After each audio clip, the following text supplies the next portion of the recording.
So it is approximately 12:42. So right now we're leaving Sebastopol, which is where the winery is, and we just drove through Occidental, and we're on our way to a AVA called Fort Ross Seaview, which is one of my all-time favorite areas for Pinot Noir. I've been in love with this area for a long time, and although you know it's very close to the winery as a bird flies, just there's no direct way to get there. So we're gonna be, whoa, here's a deer. We're gonna be driving and zigging and zagging through the hillsides along the coast to get here. You know, my family's been making Pinot Noir. We've been farming Pinot Noir since '33, since Prohibition was repealed. And my dad's a crazy Pinot Noir lover. He just always has been making world-class Pinot Noir and focusing and working. He always felt like that was the most rewarding and challenging variety to work with, and deep love of Burgundy. And he planted that seed in Dante and I from a young age. And my grandfather was the same. Great friendships in Burgundy, great friendships in Europe.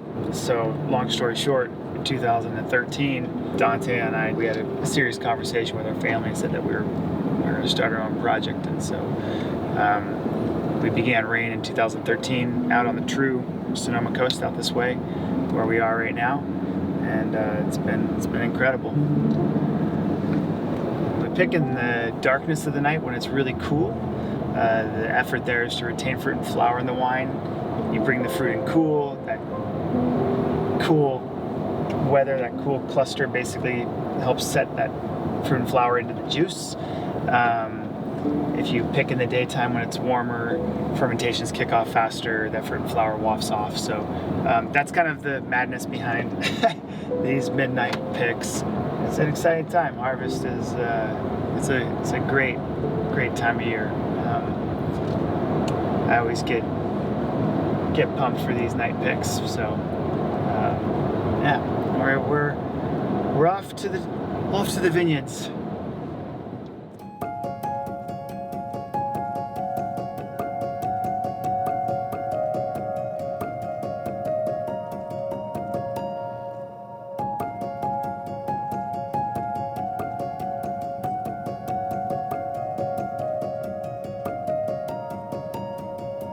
So we're just getting started here.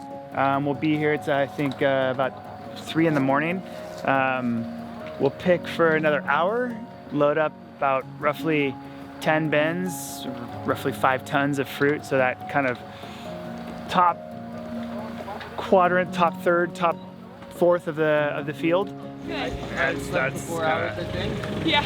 As perfect of a Pinot cluster as you can get right there. And then we will wait till the sun rises and drive it back to the winery and begin to process. And then we'll process. And once it gets into the tank, we'll have a little high five. So it'll be good. Sharknado. We're laughing about it.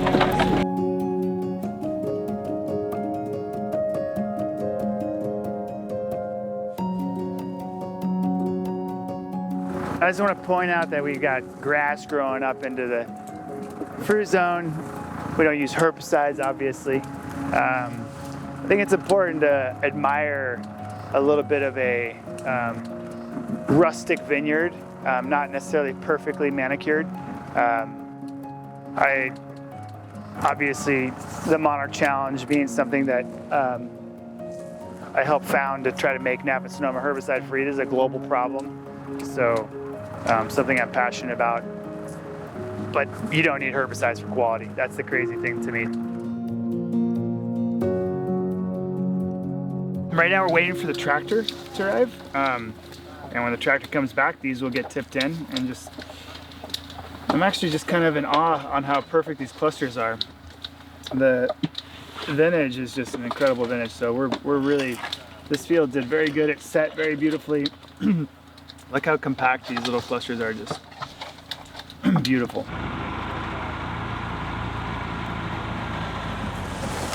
Hey, gracias, buenos, amigo. Yeah, I got some. Oh, that's a pinchy heavy one, huh? Yeah. Pesante. Perfetto.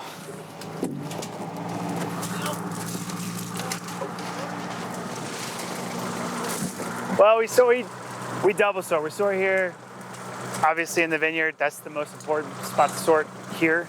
Then we sort again in the winery. We don't like petioles. Petioles are, so this is a petiole here, loaded with potassium. Potassium plus tartaric acid creates potassium bitartrate and precipitates out. There goes some of your acidity. So we don't want petioles, we don't want leaves. We sort them here.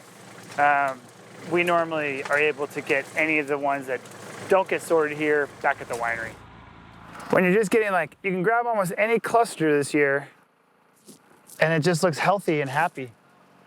It's like happy clusters. If you look at these, they're all dark purple. It's a beautiful vintage. And then you look at this little section right here is called the peduncle. It's a funny name. And then the rachis, the stem, right? This is always super lignified. Look how lignified that is, and it gets into the green tissue here. Look how lignified the shoots are, woody brown. These are all great signs for phenological ripeness. And so I like freshness in wine, I like vibrancy and energy. So to me, picking a day early is a better move than picking a day late. You gotta weigh all the different variables, but this year is just really looking like a magical year for the Sonoma Coast, which is awesome.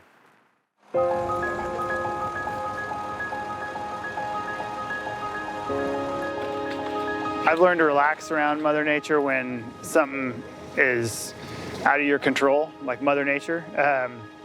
Just to try to be zen. I mean, we've been blessed this year, so it's really easy to say that. Years when you're getting hit with some hard, like in 2015, we had half the crop. We got out of this field, half. And so it was tough. And it wasn't just tough for us, it's tough for everybody. But I've learned to be, as positive as you can about Mother Nature, not stress too much when it's out of your control.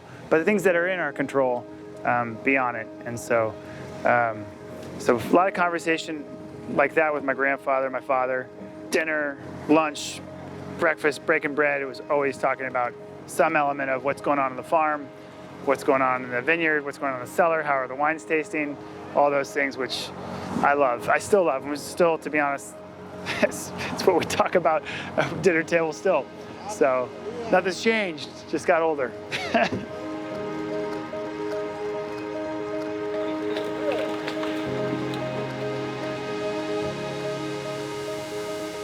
This is what you call taking it to throw this one in the washer machine after tonight. I'll be sticking on the walls. All right, that's a wrap. I think it's beer 30. You guys ready for a brew? Awesome, yes. Beer time? Yes, beer time.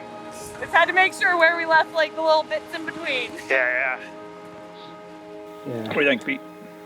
Pete doesn't seem to care. Pete is the fastest dog. Oh, he wants to make sure everybody's getting full bins out there. Yeah. So I told Mike to come around daylight, pick these up. Perfect. Okay. Yeah, we'll be on the same boat. So this is the vineyard we just picked, just down below.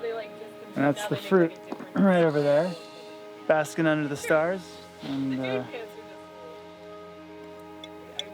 figure we have a taste of it right now.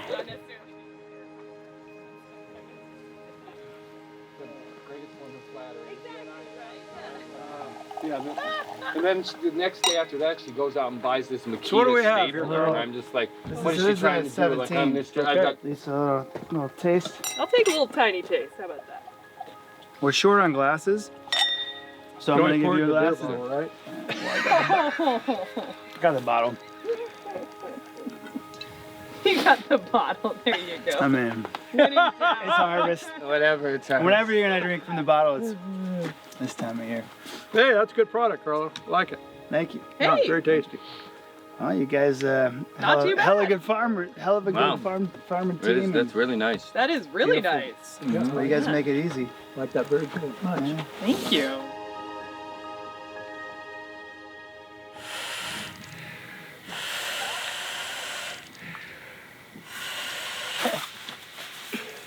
All right. Yeah.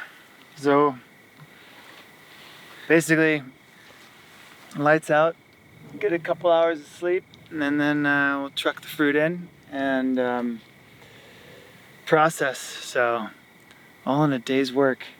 But yeah, it's actually, there's nothing I'd rather do, and it's fun. It is hard work, but it's the best. So.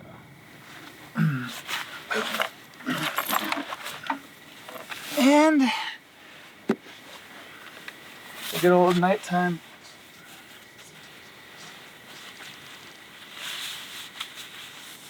As comfortable as it gets out here.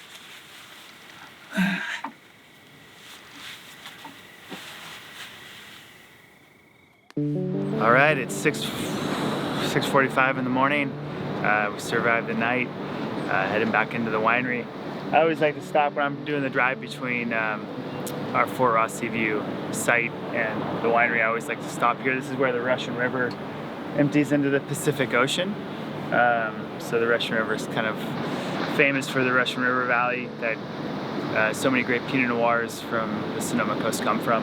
But it's incredible. I love this area for so many reasons, but you can always see there's a bunch of seals out here and enjoying the sun this morning as it's cresting, and beautiful morning, cold, chilly, but time to go get that fruit into the tank.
What we're doing right now is called a pump over. I like very delicate, very gentle pump overs. Just gently taking the juice from the bottom to the top. Every now and then, when we deem necessary, we do a punch down. But very delicate extracts, so very short. That was it. That's it. That's all. We covered the cap. It's happy. It smells incredible.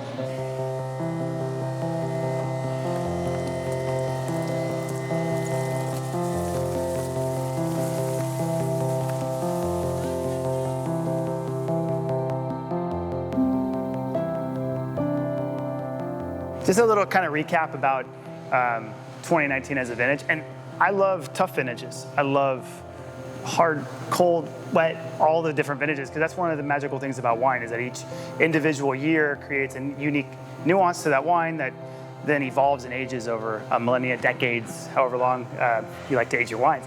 But this vintage, honestly, is one of the most incredible vintages that we've had so far. The weather has been ideal. We had a beautiful winter, lots of rain, in some areas too much, but that cleansed the soils, nourishes lands, help bring a beautiful microflora to our vineyards with all the environment around.